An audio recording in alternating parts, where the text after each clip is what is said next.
अवैध वाळू वाहतुकीवर स्थानिक गुन्हे शाखेची मोठी कारवाई, 15 लाखांचा मुद्देमाल जप्त.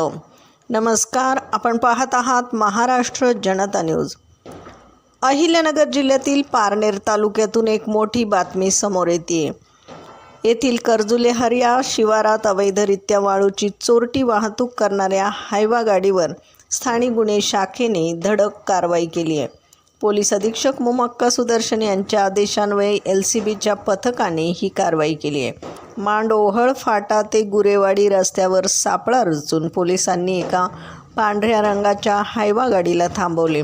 या कारवाईत पोलिसांनी चालक नवनाथ शिवाजी काळे याला ताब्यात घेतलं असून गाडीचा मालक राहुल जाधव सध्या फरार आहे. या कारवाई दरम्यान पोलिसांनी 15 लाख रुपये किमतीची हायवा गाडी आणि 40,000 रुपयांची 4 ब्रास वाळू असा एकूण 15,40,000 रुपयांचा मुद्देमाल जप्त केला आहे.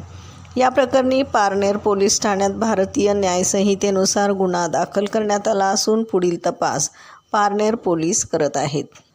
सदरची कारवाई पोलीस अधीक्षक मुमक्का सुदर्शन यांच्या आदेशान्वये पोलीस निरीक्षक संतोष मुटकुळे, अनंत सालगुणे, विष्णू भागवत, सुनील पवार, शाहिद शेख, विशाल तनपुरे आणि महादेव भांड यांच्या पथकाने केली आहे.